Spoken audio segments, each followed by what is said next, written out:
Labdien, cienījamie skatītāji! Mani sauc Jānis Bērziņš, un es kopā ar Ediju Ābeli, saskaņā ar laipnu viņa pilnvarojumu, prezentēšu mūsu gala prezentāciju, mūsu darbu šī kursā par Tiny Gym, mājas treniņu komplektu un abonēšanu. Domāju, ka visi sagaida stāstu par to, kā mēs esam sagatavojuši un izvērtējuši savu potenciālo biznesa ideju, kas ir mājas treniņu komplekts un tā abonēšana. Bet, ieklausoties pasniedzēju teiktajā, mēs esam nolēmuši un vienojušies, ka šis ir stāsts nevis par rezultātu, bet par procesu.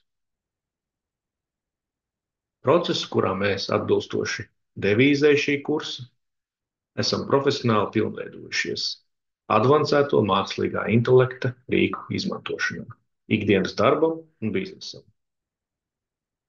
Mūsu sadarbība ar manu grupas biedru ir bijusi ļoti veiksmīga un efektīva. Process ir bijis dinamisks un digitāls. Mēs esam viens otru iepazinuši, pat nesatikušies. Mums ir veiksmīgi izdevies sadalīt darbus, pildīt uzdevumus, salīdzināt rezultātus, konstatēt problēmas, veikt uzlabojumus. Līdzīgi tāpat kā mums šī kursa ietvaros ir bijis jāsadarbojas arī ar mākslīgo intelektu, izmantojot dažādus mākslīgā intelekta rīkus. Mūsu darbā galvenokārt tika izmantots ChatGPT un Gemini mākslīgais intelekts. Bet, protams, gan lekciju ietvaros, gan arī pildot mājas darbus, tika skatītas arī citas iespējas. Secinājums: nav iespējams labs rezultāts bez savstarpējas simbiozes gan starp mums kā grupas biedriem, gan starp mums un mākslīgo intelektu.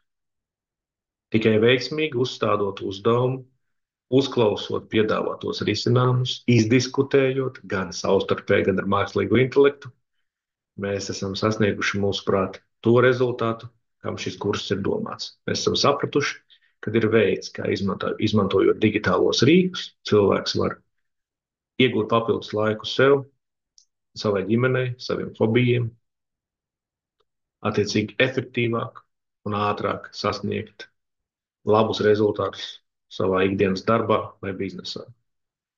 Un atvieglot procesus jau tas ir visu šo rīku mērķis.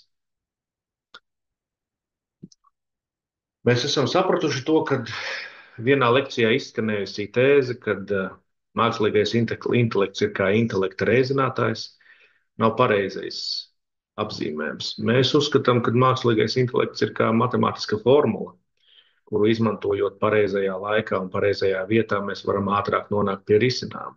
Protams, mums ir jāzina, kad ir šis pareizais laiks un šī pareizā vieta. Tas savukārt ir nepārtrauktu treniņu un prakses rezultāts. Mēs esam sapratuši, ka šie mākslīgā intelekta rīki sniedz plašas iespējas. Tie ir daudzveidīgi un interesanti.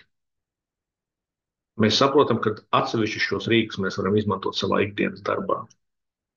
Gan loģistikā, kur speciālists ir mans grupas biedrs, gan arī jurisprudencē, kas ir mana ikdienas nodarbošanās. Video, dzējoļi, dziesmiņas, attēli, tas lai paliek brīvajam brīdim. Bet redzu, kad atbilstoši ir profesijas, kas attiecīgi var izmantot arī šos rīkus labāka rezultātu sasniegšanai. Kopumā, ko varu teikt? Es varu teikt, ka šīs 8 pirmdienas un ceturtdienas ir tiešām radījušas to, vai radījušas platformu tam, lai gan es, Jānis, gan Edijs varētu pilnveidoties. Un šie bija vakari, kas ir pavadīti apgūstot jaunas zināšanas, kuras ļauj mums attiecīgi tālāk tās izmantot savā ikdienas dzīvē. Liels paldies grupas biedriem, liels paldies pasniedzējiem par šādu kursu izveidi un uz drīz satikšanos, turpinot profesionāli pilnveidoties. Paldies!